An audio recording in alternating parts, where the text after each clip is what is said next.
Hello, everyone. This is your community conversation coming to you live from Love Bay Afrobeat Music Talk Radio. Join us every Sunday at 5 p.m.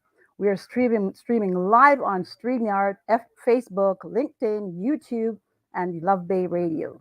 We are streamed in over 125 countries. I'm your host for today, Faith Greaves.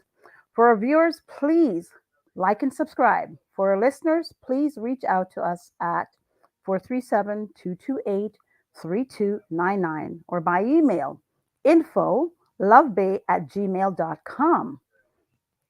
Join us at our third annual Voices of the Millennium Youth Summit next Saturday, July 13th from 2 p.m. to 6 p.m.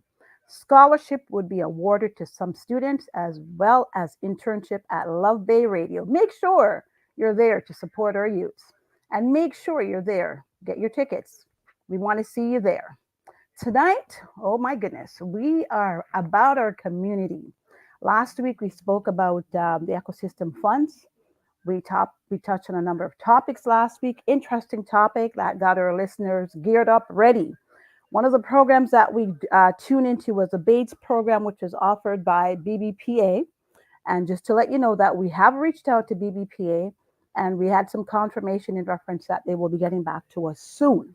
So we'll wait to hear from them and we'll continue that conversation at a further date. Tonight we have a few wonderful people on our platform. We've got Tony, Jan, and Alex, and we're gonna do it in a number of segments. Tonight we're going to talk about the International Conference on Black Immigration and Refugees. So we're going to talk a bit about to Tony, and we want Tony to tell us more about him. But before he goes into that, I want to just give you a little highlight about Tony. So Tony is a public health special with over 9 years of experience.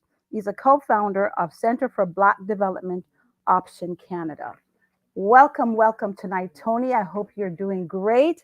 I want you to tell us a little bit more about you. If you would mind, our audience, I'm sure, want to know more about you. And then we'll get into some other juicy things that you've been doing within the community.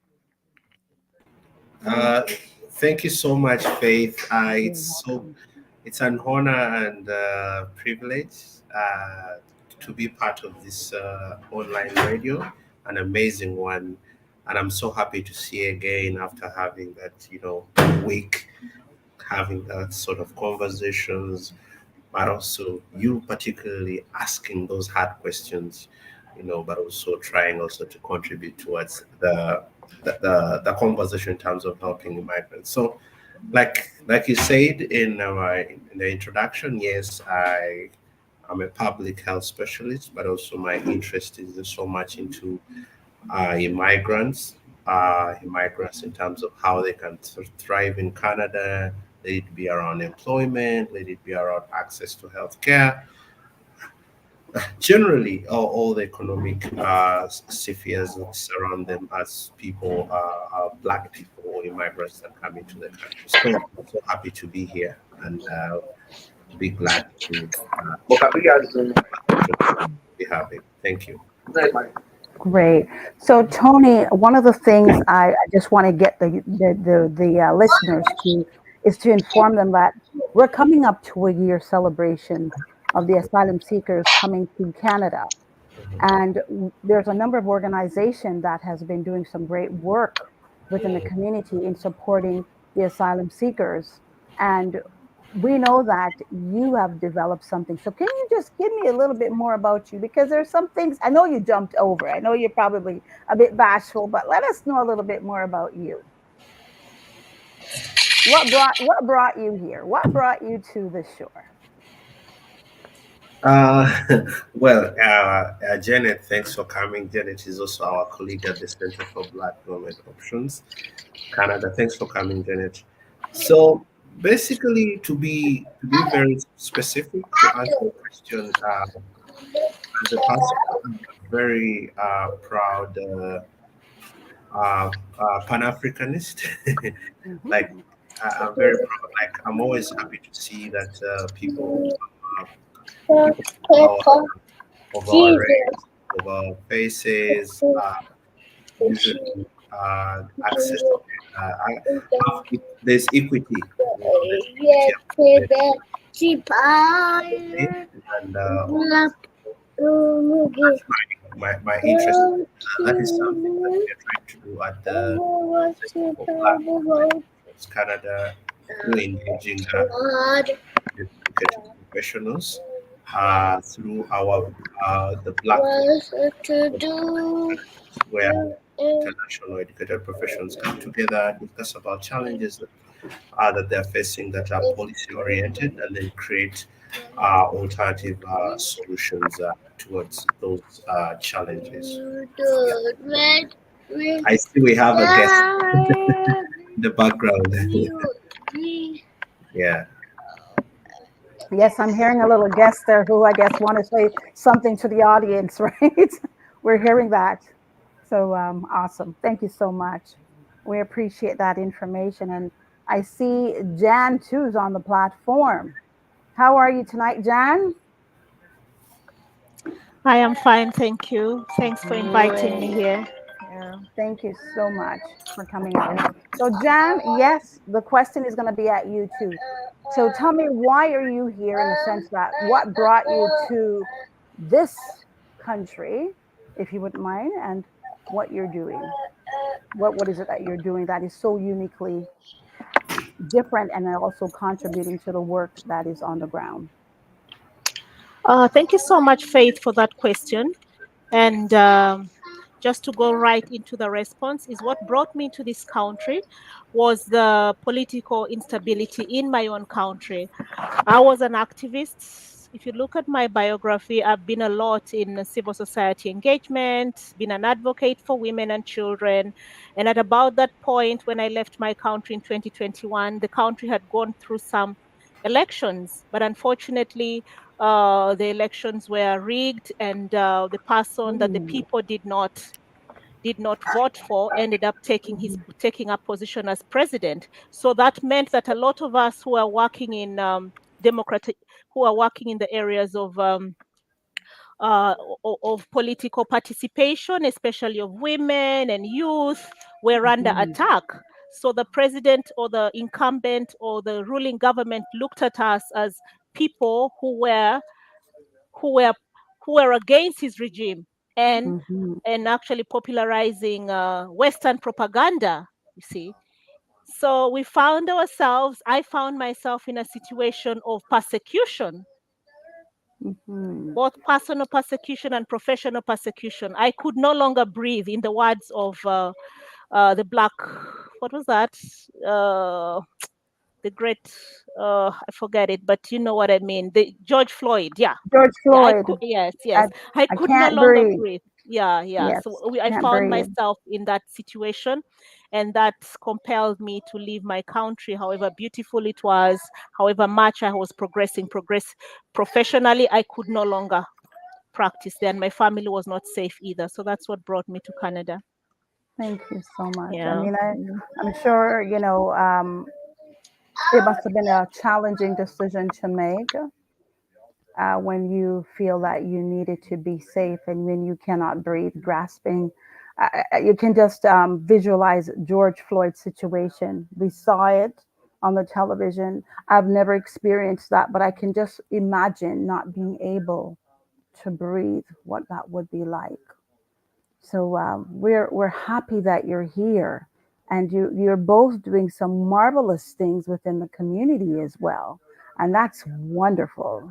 I want to know, how are you feeling about that piece of work that you're doing? Last week we had the opportunity to meet you at the International Conference on Black Immigration and Refugees. So in a mouthful, that's a huge topic. So share with us in regards to, what does this mean, being here and doing this work? What, yeah, what this means potentially is that I can continue advocating for the marginalized. When I came to Canada with my education and my background in advocacy, I realized as Black immigrants, the policies that were in place were not favoring us. Yeah. We were going to shelters. The Ukrainian refugees and Afghan refugees would stay in the shelter for 2 months or 2 weeks, and then they were given housing. Now, so we whether someone was pregnant or with children, it didn't matter. Everyone was clamped in the shelter. And as if that's not enough, the foods that were being prepared were not culturally appropriate. Now, before that, everyone was given a similar amount of Ontario Work stipend of 340. It was because of this push that we did. They started understanding and seeing that, oh, there could be people with dietary restrictions. They were no longer very difficult at it because we come from a continent where there's just so much food and we have a variety to pick from. And then you Yeah. come here, everything has, I don't know what percentage of cheese, milk, and everything. And we become intolerant without even knowing what the problem is. So when I came as a refugee, I found that I was pregnant, by the way, and there was no special diet except for a $40 that they topped up on my Ontario Works. I was not even given that dietary the dietary stipend. I had to prove beyond reasonable doubt. So when my colleagues came in, I was on maternity leave. When Tony and Kaviri Ali, who is our president, came through the entire shelter system, because I had also been there. They talked about these things. While on maternity leave, I was able to bring to life the things that I went through. And we conceived the idea this can be put on paper. It shouldn't be so difficult for somebody to prove that they need dietary restrictions. They need a stipend to accommodate their dietary restrictions. It doesn't need to be so difficult to make sure there is enough tea and not only putting coffee in the in the beverages dispensers, because most shelters at that time, coffee, coffee, coffee. East Africa, we do not have coffee. It took this kind of advocacy, this kind of speaking out, raising our Yes. voices. And I tell you, Faith, today, if you go to the shelters, you will find tea. It was not there Yes. before. 800 Young Street has over 500 refugees, and they have tea as an option. Isn't that Beautiful. amazing? If Yes. we had not spoken, we would not see the little changes. So to me, we should continue speaking. Thank you. Yes.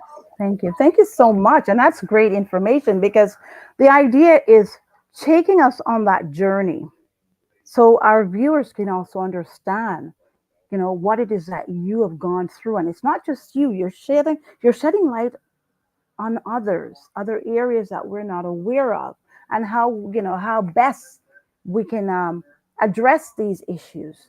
Because if we don't address them, I guess they're still there. So what you're doing is good work, because you are speaking up for others, and when you speak up for others, you're building your community overall. So I love that. I love the fact that you said, and I'm just going to repeat it. One of the centers there, they have over 500 refugees. There's now tea, because that is one of the beverages that you have. You're not coffee drinkers, but you have tea. And with water and the tea, we need those. Those are basic, essential for the body. So that's great. And the fact that you were pregnant, beautiful. Thank you so much. Thank you. And keep up the amazing work. Keep up the Thank you. amazing work. All right. Sir Tony, share a little bit more with us. Share a little bit more with us your challenges, what you've seen within your time that you've been here thus far, because then there's a few other questions around that. So just share with us. Yeah, thank you so much. And I think Thank you. Janet has managed to exhaust most of the things, but I'll just maybe add something small. I think, Janet, you'll agree with me that some of us had an opportunity of having a smooth landing. We had folks like Janet, who was already, the fact that, being a single mother, and then you realize that you're pregnant, just arriving into the country is so challenging because you don't know anybody. But I just want to thank you for being strong as a woman. This is something I've never told you, but let me say it live. For being strong, and actually the guest that was actually contributing, that's the baby. I don't know if Faith, you had an opportunity to see the baby at the conference, but towards I the met a end. I met a beautiful baby who is 2 months old. I think it's 2 months old. That's not the baby. Yeah, Okay. no, no, I met a baby and this is not I the fell in love boy. with that baby. Yes. This So is that's like not the baby. yeah. Okay. So why am I like bring that as an example? Because like when you have, let's say, community support, and you have like people who have gone through the same challenges, they have this lived experience, so that Mhm. you're able to, I mean, relate, and they'll be giving you like support genuinely, because they know the different challenges that they went through, and they wouldn't want you to go through the same. So I won't say that I went through hard. I had some a little bit of a smooth uh, landing, because Mhm. the fact that I also have a background, having worked in the civil society in Uganda, just like Janet said, speaking truth to power, holding leaders accountable in terms of the different policies. But the constituency that I used to work with were young people, so it was easy for me to, I mean, like, do research, finding out like the different resources. But still, Janet will agree with me, like most of the immigrants or refugees that come in here, they cannot, like, they lack how to access, such information or the different resources, so they end up getting misinformed. They get misinformed, and they're telling them, do this, do that, do that. So it becomes quite challenging Mhm. for them,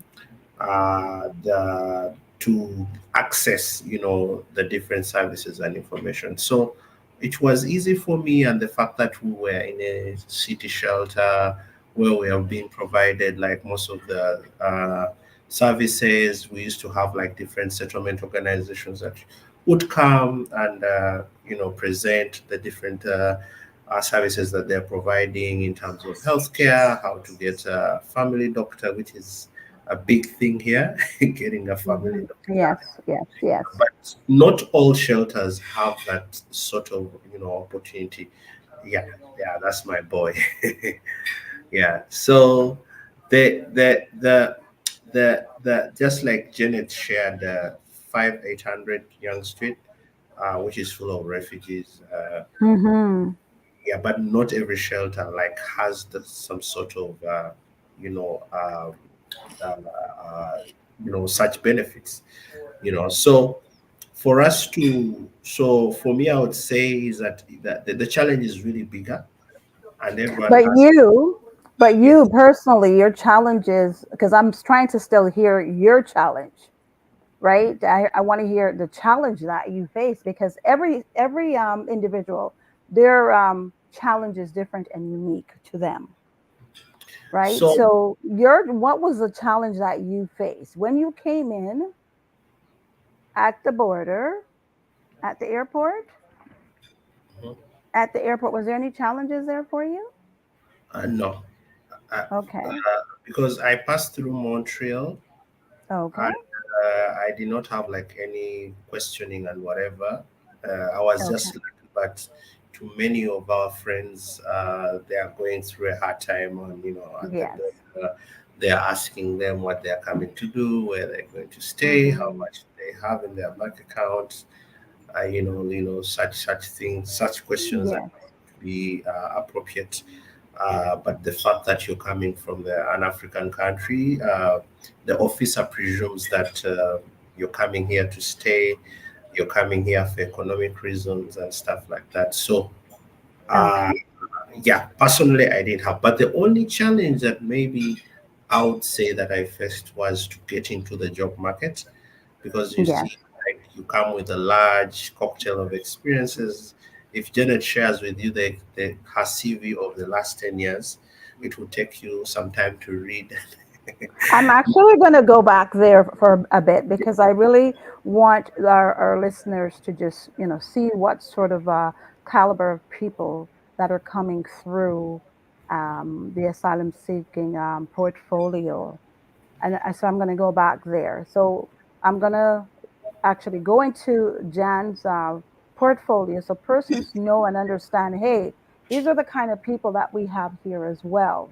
And I thank you for letting us know in regards to, each borders are also different, and each immigration officer is also different. They're individuals, right? So we have to look at it case by case. They look at it case by case, what's going on the ground, what they're seeing, etc. So, Jan, I just want to share this with our listeners because I like your background here, what I'm seeing. I'm going to jump out. I'm going to leave something for last. Okay. You're working as a settlement worker for the African refugee asylum seekers within one of the community neighborhood housing, correct? And it's an agency within our GTA. Mhm, You came here from Uganda in the fall of 2021. mhm, And like most refugees, you went through the immigration process and only recently got your confirmation of your PR. mhm. And your journey has been one of resilience, patience, and faith in God, which is important. You are a passionate advocate for the rights of marginalized people in an equitable and inclusive society where policies mirror significant participation of all people. So you have a background in policy, and you're also a policy fellow at the Newcomers Women Services in Toronto, and you hold a master in research and public policy as well as a bachelor in education from your home country. Correct? That's correct. Yes. Beautiful, beautiful. So you are not here just occupying space, don't care about growth and development. You literally got involved by your first step was we needed tea. We don't Yes. drink coffee. So that's your advocacy piece coming through. Mhm. And now I want to understand more. You saw what was going on the ground. And so I note here you are one of the co-founder Mm. and director of the Center for Black Development Option Canada. How Mm. how did that come about? Ah, very interesting. Yes, how that came about was when we conceived Center for Black Development Options in, I think it was May, and had it incorporated about June, July, and then the refugee crisis came in.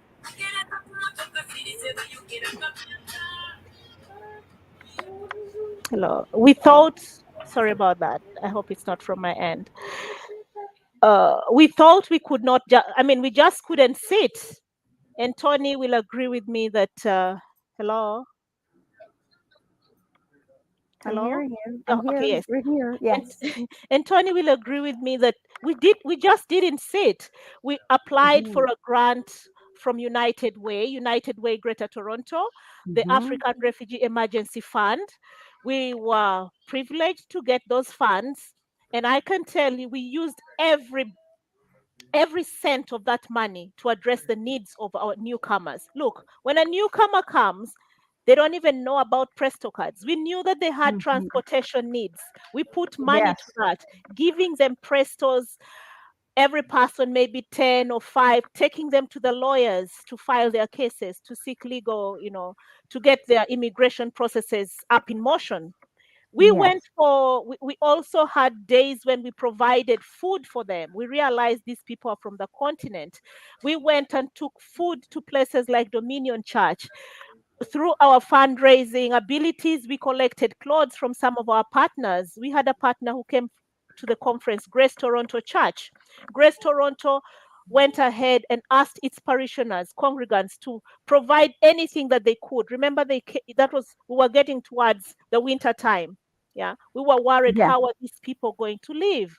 How will, the bitter winters of Toronto? So they trusted us and gave us those things. We immediately, blankets from different places, because sometimes the blankets that are given at shelters are not warm enough. Mm-hmm. Pe- Okay.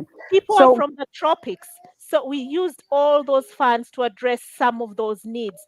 And for me in particular, because I came when I was pregnant, I looked out for the pregnant women. I looked out for the women with little children. I Yes. remember when one of our donors told us, but your work is supposed to be within the GTA.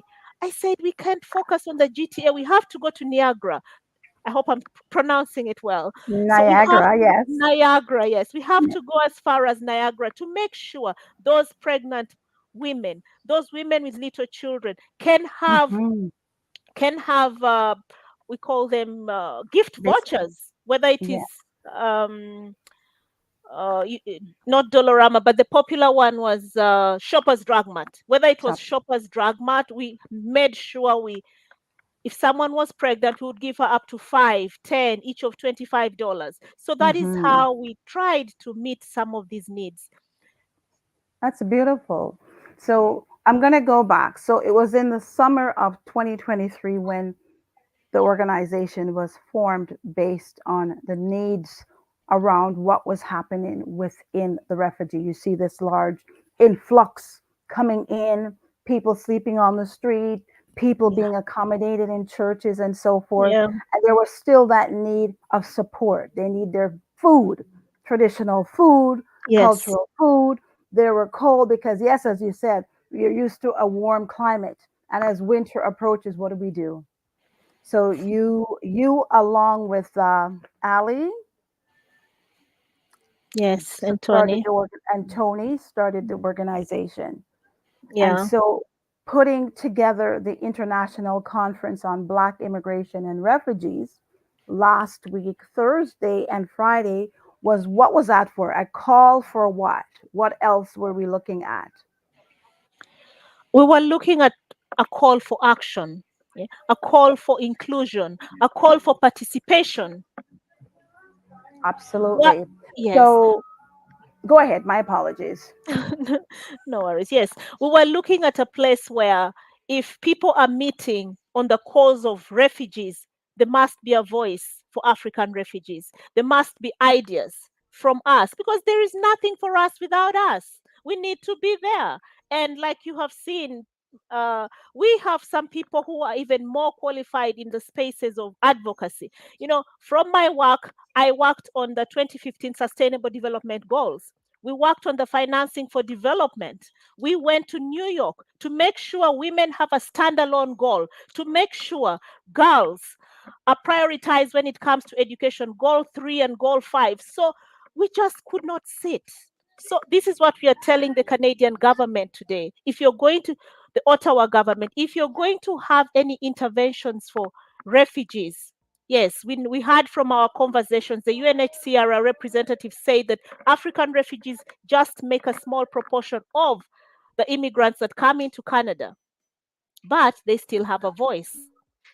Absolutely. And you're right. From that notion, there was 144,000 refugees, but we have no idea in reference to what that number really is. So hopefully that number will be disclosed sooner rather than later. And I must congratulate you on the work that you, Tony, and Ali is doing, seeing the need and just taking up the baton, running with it, and say action needs to happen. We Mhm. need to make sure that we are doing what we need to do because I gather when we look at it, we don't want to see our people not being supported, not getting the help that they need when you can be a voice along with others. Am I right, Brother Tony, in saying that? Yes, yes, absolutely right. So, when it comes to collaboration and partnership, how do you address that within the community to get the support that you need for people to believe in your vision and your mission?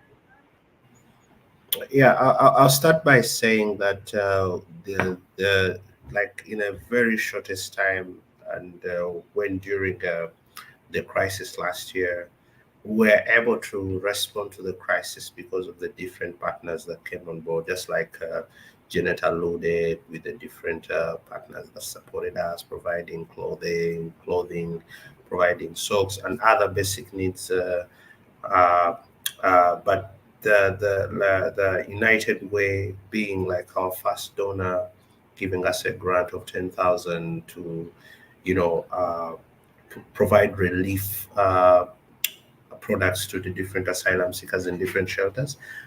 So that actually propagated us to have more partners to come on board to work with us.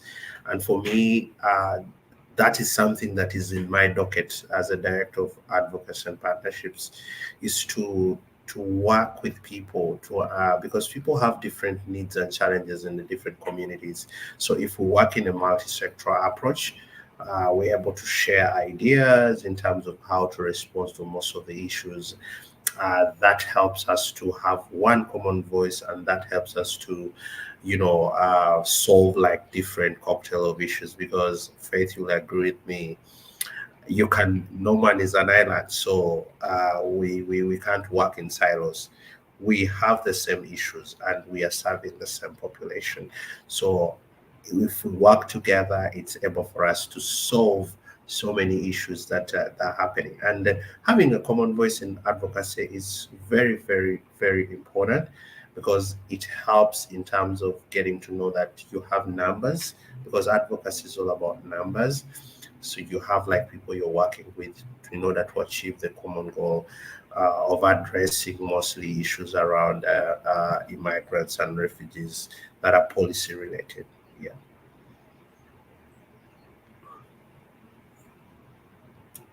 I can't hear you.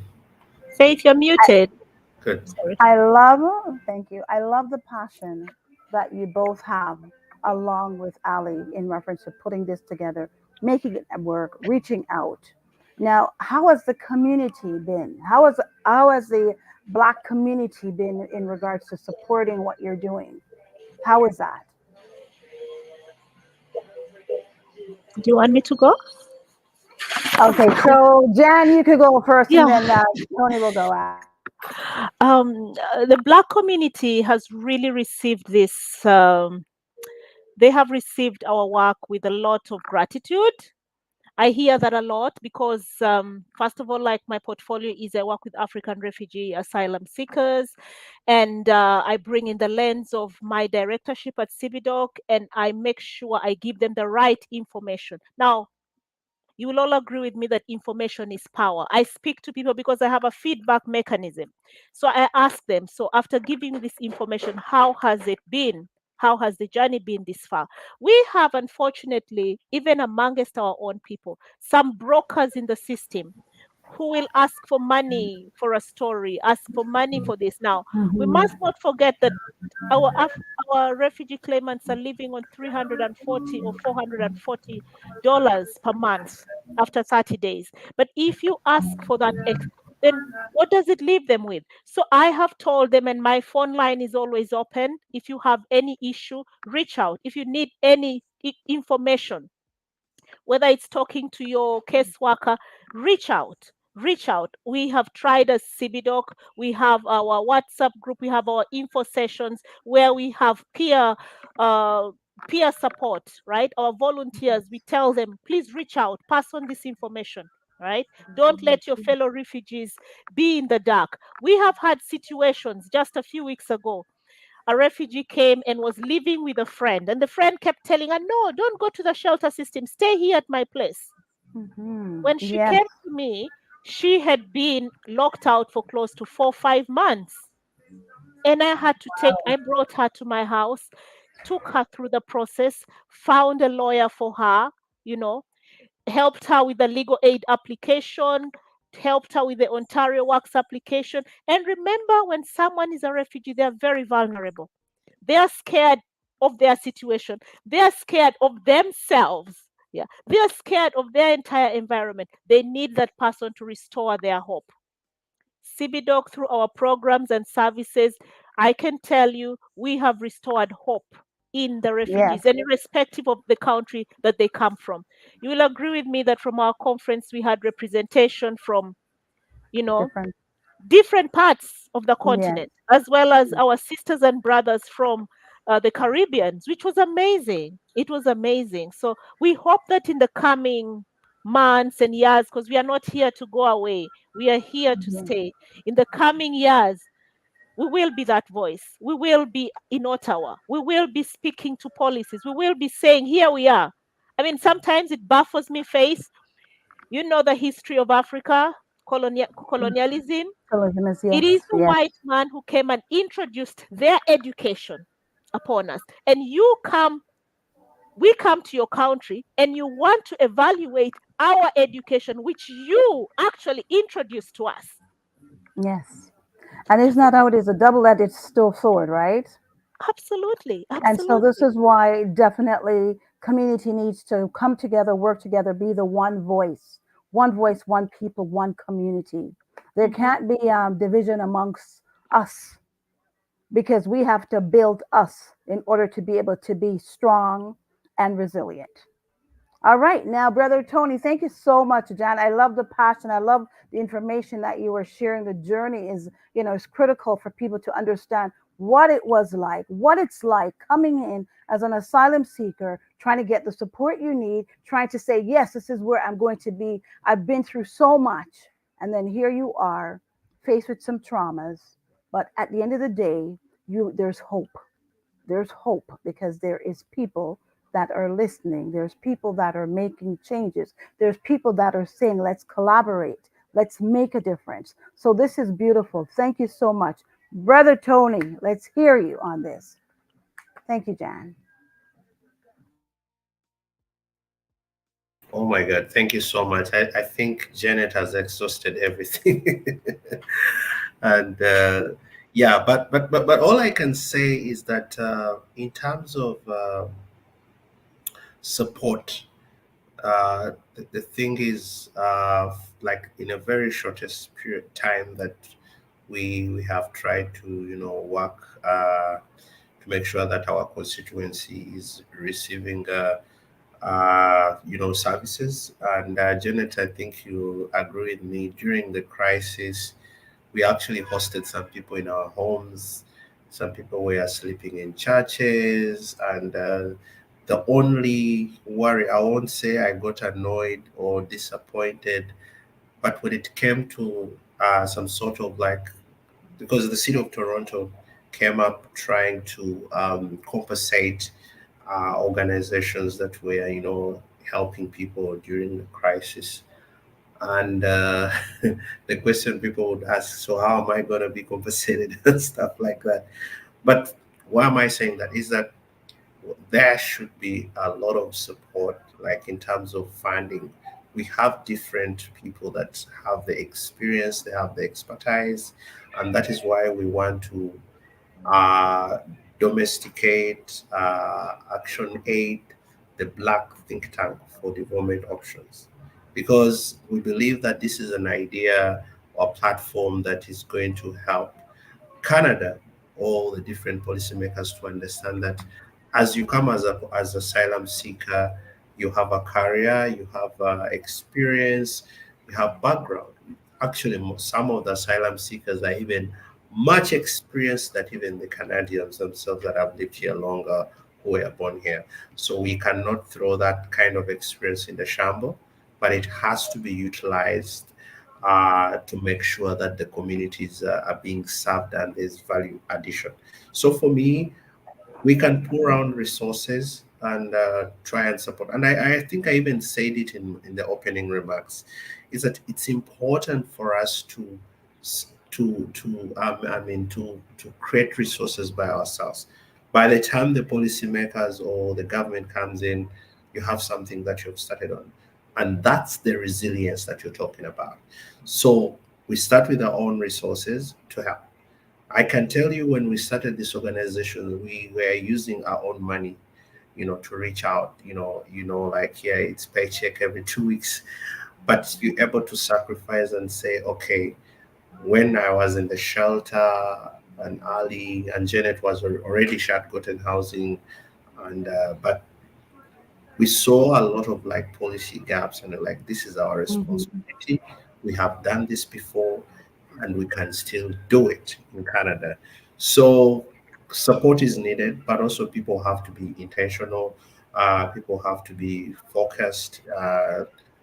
This is not kind of like a transaction or a business, but Mhm. let's make it an initiative that is going to impact the lives of people. We must, like, there's a saying that Small problems uh, need need small solutions or something like that. But in order for us to solve the problem, we have to create the solution ourselves. Others Okay. will come to to support to make sure that the solution is sustainable. Uh, Mm-hmm. Bank most of the different challenges.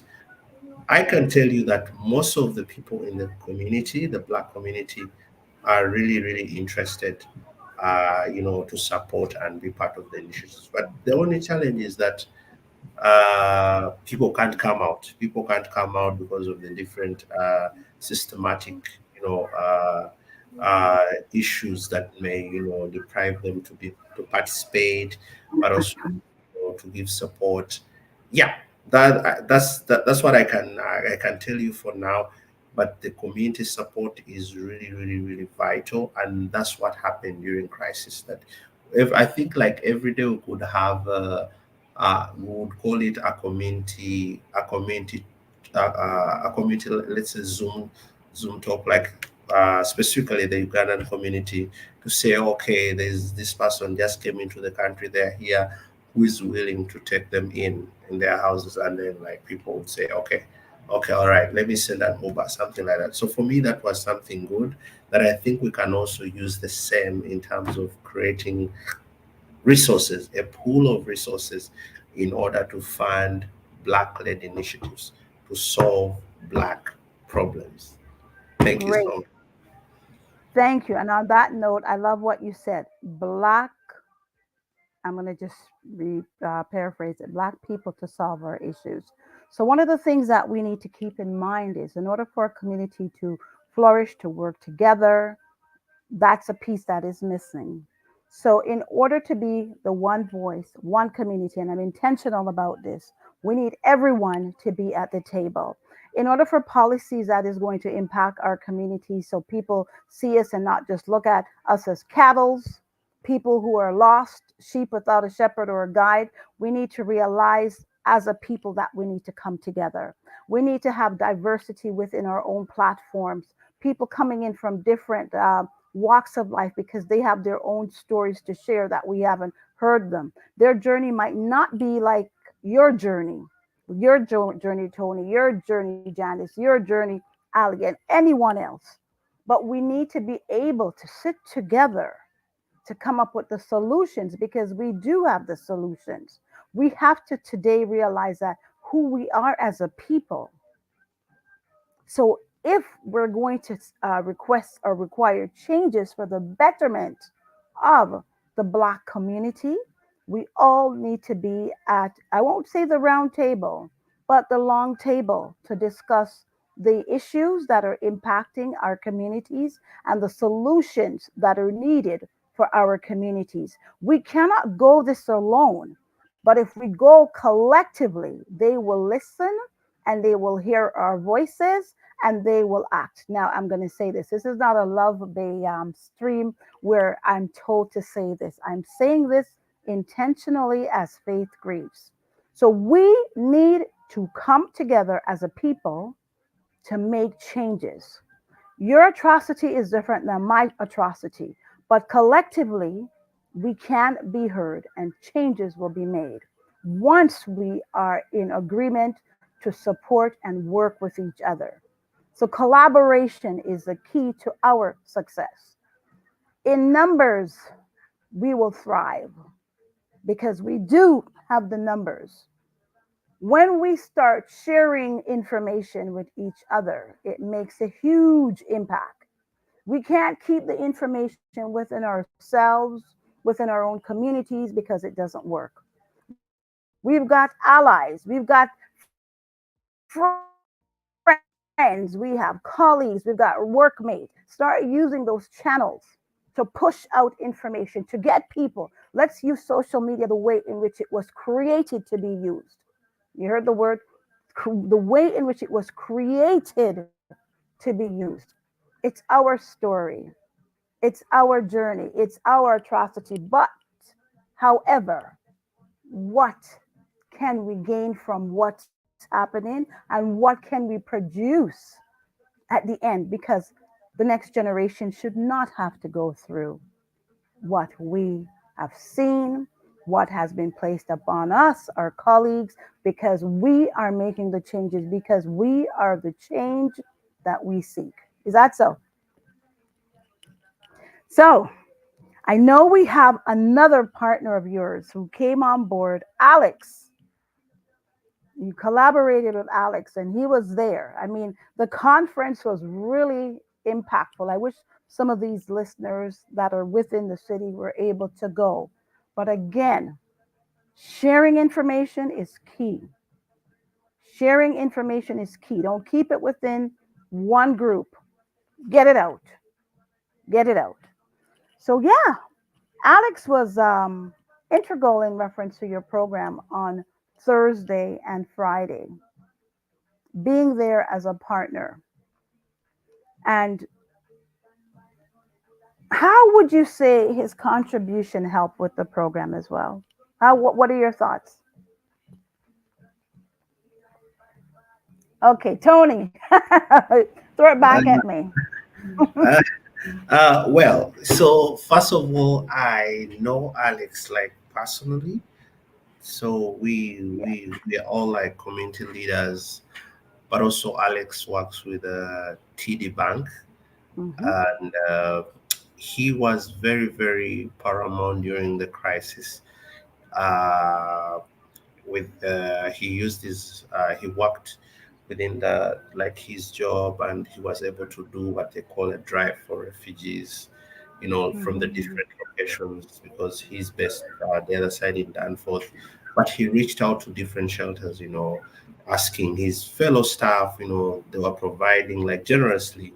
So he has been at the bottom of this. He has been like support, be like us supporting like the process, but also, TD Bank has, through the Ready Commitment program, where they're supporting different initiatives. And Alex is really continuously pushing, saying all Black-led organizations, to apply for these such programs. Yeah, basically, he's a good partner, like connecting everybody to Hmm. see that we do. We solve issues that are affecting our fellows, and the fact that he's also an immigrant. So, like I said before, that lived experience is very relatable. Hmm. So you know exactly what you went through, so you're able to support others genuinely, because you don't want them to go through the same. And like you said, this shouldn't be a generational problem that is gonna, it's gonna continue. So we want to break that curse and make sure we do things differently. So yeah, Alex is a very good partner, and we are actually doing a lot of things together. And Alex and the team, I think they're also organizing what they call the Banyachitara heritage. So Banyachitara, I don't know, maybe Janet will correct me. It's more of like an ethnic group of Hmm. sort of like tribes in Uganda, where it has Banyankole, Batoro. So the event is mainly to celebrate cultural heritage, to celebrate, different cultures, the food and stuff. And these are one of the strides that we are making to unite people. Before we solve our problems, is we have to be united, because over time, from West slavery, we have always been fighting each other. So Hmm. divide and rule, and then the enemy is always happy about that. So we have to put aside our differences and look at the bigger picture. The bigger picture is to Hmm. that we, as black people, we are on the table. We shouldn't be on the menu. Last time someone was telling, but we are Hmm. always, Yes. so we want to Yes. be on the table on those sort of this kind of discussions and the different events that people are organizing. I can tell you, Faith, most of the migrants that have come in, like from the last 2 to 3 years, are very innovative. They have Yes. used Canada as a land of opportunity, to sort of like ideate their initiatives. Most of us, when we come here, we don't actually, that's when we start realizing who we are, because you're sort of limited with opportunities back home. But when you come, you're like, okay, I didn't know about my personality, but now this is who I am. because of what you've gone through, it makes you like change, it transitions you into a different personality, and you start seeing things differently. So I believe that as black people, that is some sort of something that we can use as an opportunity, that the different challenges that we have gone through, let's turn them into opportunities even for others. And I So love what you, sorry, go ahead. no, I'm done. Okay, beautiful. Because what I heard too, and I'm so happy, there's some success that you've gained out of this journey. You've learned more about yourself, self development, and you've learned to, I guess, be creative, be innovative, look at the land that you're in, that it offers opportunities. Glad to hear that because that's important. So, through your challenges, there's success that is coming out of these challenges that you have succumbed, and you're still learning and you're still growing and you're moving forward. Now, from the conference, is your the needs that you requested, or your the journey that you're asking for in regards to the various area policies and so forth? We noticed there was a number of government, I will say a government official was at the event itself, at the conference. Do you think that they are taking what you're asking for seriously and there will be some resolutions? Can I I'm can going I to ask, st- can I sure. start can I start on that? Okay, go right Yeah, ahead. allow me, Janet. Let me respond this quickly before my what I was gonna say gets erased. So I would say I won't say that they'll take it seriously or not, but I think the MPP, the honorable that came from Ajax, who was actually sitting in for the Minister for Immigration Skills and Development, That's Ontario Patrice. government. Yeah, Patrice Barnes. yes. So Yeah. you could see even when she was making her presentation, she listened and she was even responding to those hard questions that were, brought Hmm. to her. And I think she got interested and willing to follow up. Yes, that happens that you may not expect like results there and then. But what I Yeah. can say is that for us, we're not going to stop. A report will be compiled just to make sure that most of the recommendations that came from the conference that people would want the policymakers to see are realized. And we are not going just to Yeah. stop at that level. I and the team, we are also thinking of going to the federal, Mm. going, to the federal level because we feel the federal government has the mandate. You've had like the mayor has continuously said it during last year, the crisis that Hmm. we don't have money, and it's the responsibility of the federal government to give us money to respond to refugees. So we would want to sort of like understand because when you're doing advocacy, you need to know what's the issue, who is Yes. responsible for the issue, and then there you're able to understand that point where like the two of you come and let's say negotiate. So we'd want to sort of to have that conversation, but we are not intending to do it as Cividoc. We want to do it with other black-led organizations. Something came out from the conference of, well, how about people forming up a coalition? I know there are already coalitions that have been formed. Yeah, but we want to be specific on certain issues that we believe that needs to be addressed amicably. So maybe we could maybe organize ourselves with different initiatives that are doing the same work that CBDOC is doing to be specific on certain issues. If it's around education credential assessment, because we know a bylaw has been passed by the Ontario government in the Ontario Legislative Assembly, scrapping off Canadian experience, but Yes. employers have not yet Yes. started. Employers have not yet actually started implementing that. So those are some of the follow-ups that we want to then say, hey, you passed this law, but the employers are doing something totally different. So advocacy is continuous. You have to Yes. continue pushing, pushing, pushing. I know it can take a long, yeah, this is a long journey. By the time we started the organization, we knew, because first of all, the word black is very, very sensitive, but we are ready for it, and we shall make sure that we do these different follow-ups.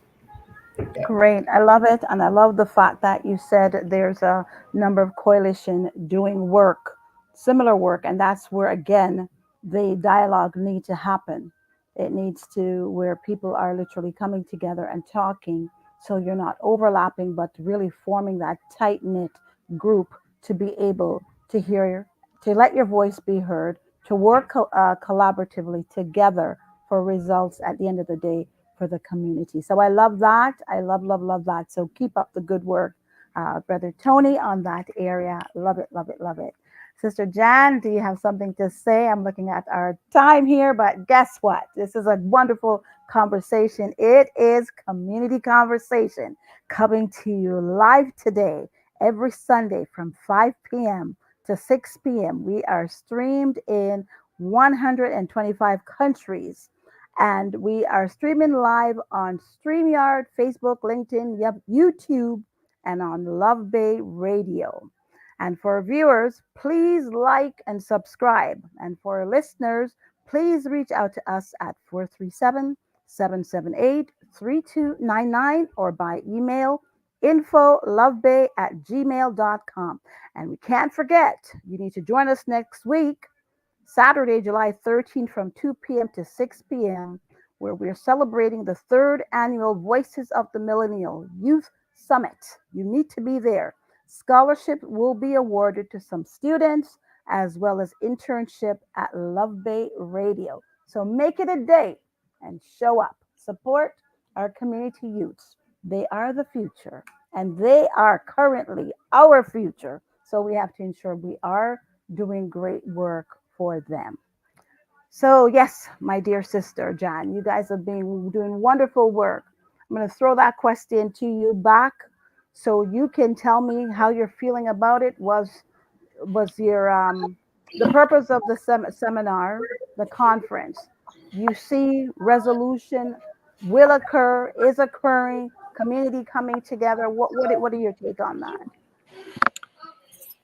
I really see community come together. For me, what was very important and what I see as the takeaway was partnerships.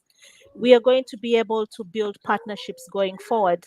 Tony will agree with me that even imagine we into a weekend, but FCJ reached out. They want to partner with us on how to help the African refugee claimants, on how to help our constituency. So for me, that is very important. And the rest of what my brother Tony has echoed, I can't re-echo more, because if we are alone, we will not go forward. But a journey of 10,000 people, we will cover, I mean, we will do amazing stuff. So Yes, partnerships for me is the beginning part, even if it's a call to action, even if it is an appeal, even if it is any petition.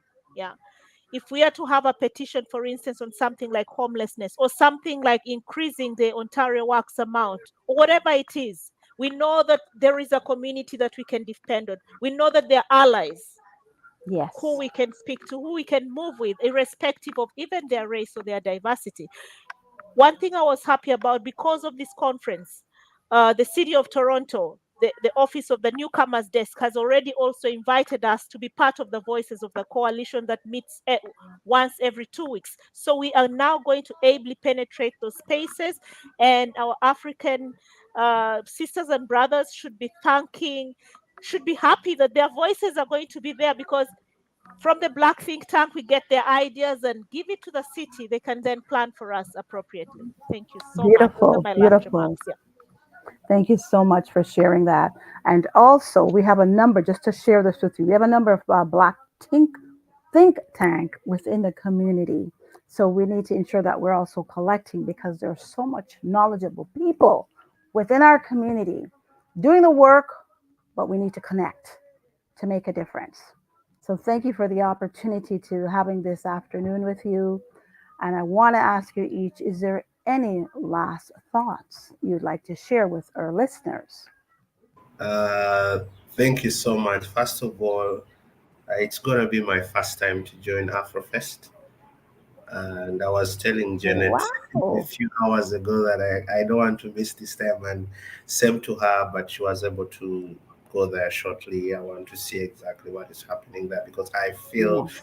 this is an event that brings all of us together to have Yes. fun, to enjoy, and share different sentiments. But my last parting shot is all I can say is that let's work together. Let's work as let's serve the community. Let's join hands and support and partner. You know, uh, curate. Strategic collaborations such that we can reach far and serve our people. For us, we are always available in case anybody reaches out and they want to partner with us. We're available to work with you to make sure that we serve our communities. Thank you so much for that opportunity. Thank you so much. Sister Jan, because we need to know too how they can reach out to you. So, Sister Jan, you could also enclose that as well. Uh, I want to say thank you to Love Bay Radio, Love Thank Bay you. Afrobeat Music Talk Happy. Show. Yeah, Yes. thank you so much for inviting us to this talk show. And what I want to call out to the community, especially at this time, I want to re-echo the conference the meeting that is going to be held on July the 13th, the one that you are putting together. I have already sent that information out there because I can tell you, Faith, my sister, is because of the policy now on international students, we are seeing international students from Africa making refugee claims. So you can Yes. see there's a lot of anxiety and panic. So I Yes. want to call out to everyone who can. I have sent the messages everywhere. Please make sure you attend that that event. It's very Yes. important. And let's share out that information. Thank you for sharing it with me. I am going to share and reshare. From us at CBDoc, you can get us on our website, CBDoc, and our phone numbers 437 Again, 437 We are also on Instagram, we are on Facebook, CBDoc, and we are also on Twitter at CBDoc. So in all those different ways of different social media accounts, you can get us, but you can always reach out to us, and we will serve you in any capacity that we have been called to do. Thank you so much. Have a pleasant evening. Thank you Kwaheri. so much. Thank you so much, Jan and Tony, for just being on the platform tonight, sharing your experience, your journey, the organization that you set up to due to a need, a cry, a call to the asylum seekers. This will not be the last time we're seeing you on Love Day. It absolutely will not be because we need to follow up, see how things are going, how the organizations are coming together, working Mm. together. So we thank you for gracing our platform this evening. And yes, Tony, both of you go out and enjoy Afrofest. Yeah. It's a beautiful activity. I've been there myself, and yes, you're going to meet a variety of our people coming in from different walks of life, music, food. It's a beautiful evening. So thank you so much for joining us today, and thank you because we are going to announce again the third annual Voices of the Millennial Yes, Youth Summit event. next Saturday, July 13th from 2 p.m. to 6 p.m. So we want to get the youths out. Scholarship will be awarded to some students as well as internship at Love Bay Radio, which have been doing this event for the past 3 years, getting some great support from communities, sponsors, because they see the need to help the youth. To we need to empower them. So this is an opportunity for us to make a difference, reach the community, share the information because we have to start supporting each other. And Love Bay Yeah. Radio is one of those community station that really support community. Again, we are in over 125 countries. We are streaming live today on StreamYard, Facebook, LinkedIn, YouTube, and on Love Bay Radio as well. We're here every Sundays from 5 p.m. So you can join us. Love Bay Afrobeat Music Talk Radio live every Sunday. Mwah, mwah, mwah. Thank you both for being here, and we will connect and we'll continue this conversation. Thank you so much. Have a Thank good you. Bye evening. bye. Bye bye.